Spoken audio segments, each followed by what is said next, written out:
Night was coming on. It was cold, and I was terribly hungry. I had finished all the bread that I had in my sack, and my gut still ached for more.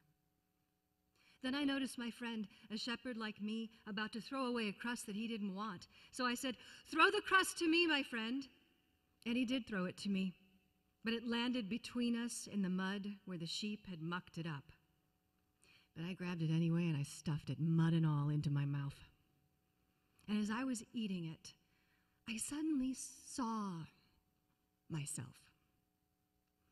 It was as if I was not only a man eating, but a man watching the man eating. And I thought, this is who I am. I am a man who eats muddy bread. And I thought, the bread is very good. And I thought, the mud is also very good. So I opened my muddy man's mouth full of bread, and I yelled to my friends, "By God, it's good, brothers." And they thought I was a terrible fool, but they saw what I meant. We saw everything that night. Everything.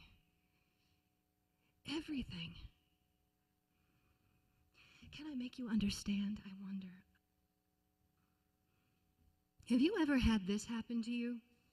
You have been working hard all day. You are dog-tired, bone-tired. So you call it quits for a while. You slump down under a tree or against a rock or something, and you just sit there in a daze for half an hour or a million years, I don't know. And all this time, your eyes are wide open, looking straight ahead someplace, but they are so tired and glassy that they don't see the thing. Nothing. You could be dead for all you notice. Then little by little, you begin to come to. Then your eyes begin to come to. And then all of a sudden, you find out you've been looking at something the whole time, except it's only now that you really see it.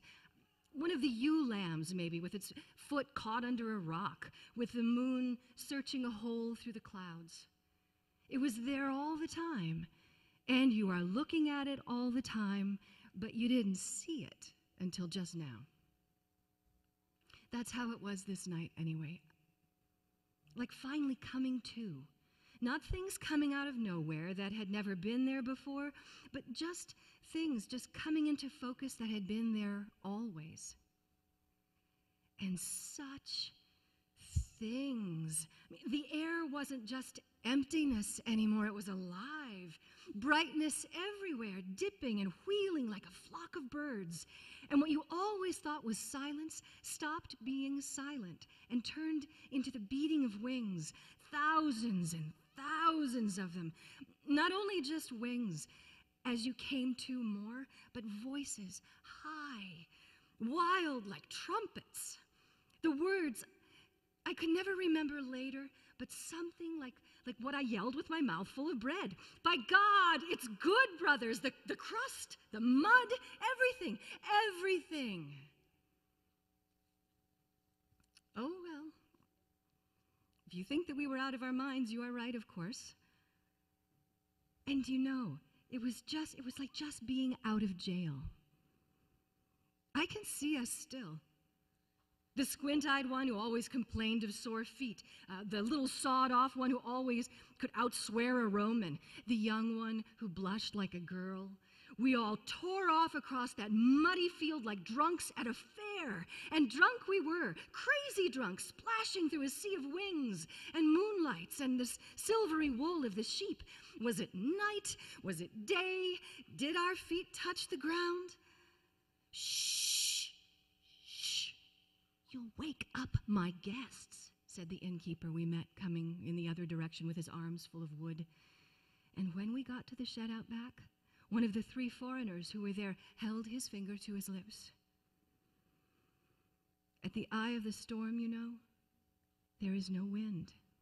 Nothing moves. Nothing breathes. Even silence keeps silent. So hush now. Hush. There he is. You see him? You see him? By Almighty God, brothers, open your eyes. Listen.